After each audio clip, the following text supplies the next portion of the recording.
Good afternoon. Welcome to deepest Bavaria. My name is Professor Edward Borodzicz. This is my first Corona Walks video for 2021. And today's topic is the new normal. We're in what people are describing as a new normal situation. Well, what is normal? It's cold, it's winter. You see the beautiful scene behind me. It's peaceful, you can hear the snow crackling under my boots. But we wake up to a very different 2021 to the 2020 that we woke up to last year. We have this thing called coronavirus. We have Brexit. We have a world crisis, economic crisis, political crisis. We're in a very different world. Corona has swept through populations in America, in India, South America, Africa, and their effects have been devastating. If you look at Europe alone, every single country has been affected. Make no mistake, people have died. It's awful.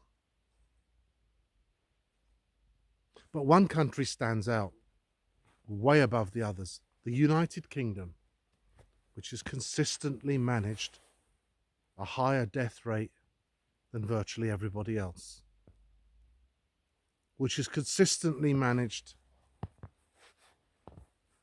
to put out confusing messages, partial lockdowns, tiers, levels.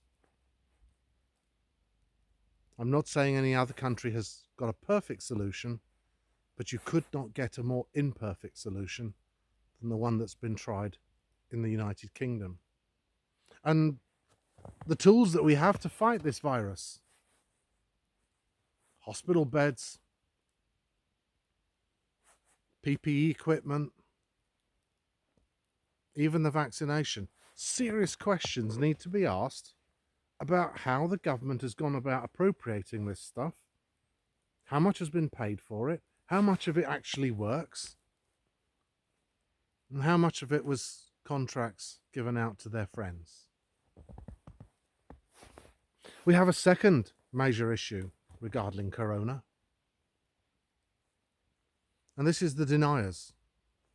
The people who say Corona is not real.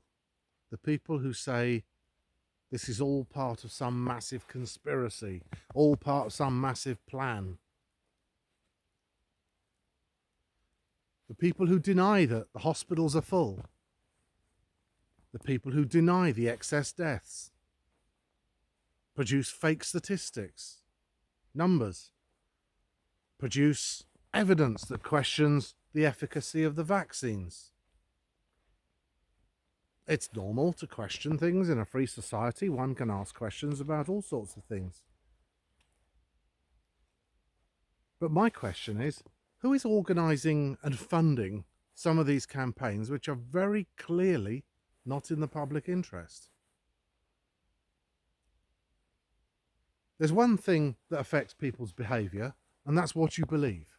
And if you believe that Corona is not dangerous, if you believe that these things are made up by some evil government that want to change our lives for some personal gain, then clearly your behaviour will reflect this. And we've seen this in people who go on mass demonstrations, not wearing masks, people who've been organising rave parties, and the latest one I heard today was people playing dominoes in a restaurant. However, if we look at the last few months, we do have these vaccines. We have more vaccines coming online. The latest one, the Oxford vaccine, is very promising, if only in the cheapness of its production and the ease with which it can be transported. I believe 2021, for this point of view, will be a better year, a more reassuring year. But we also have large numbers of people who are suffering from heart problems, cardiac, cancers, other types of long-term serious illnesses, who would have benefited from early screening, who would have benefited from early preventative treatment, who are now finding themselves in situations where their primary cancer is now secondary or tertiary, who are now finding themselves having to go through much more serious treatment because they were not able to be picked up early. And these numbers are slowly starting to feed through the system too. It's not a pretty sight. I have to ask myself, these anti-vaxxers and the people who are trying to persuade us that none of this is real, who's organising them and who's funding them? Would it by any chance be the same people who've been organising all this right-wing nationalist agenda? Would it be the kind of people that want to affect our election results? Would it be the kind of people who believe in changing our world for a nastier one?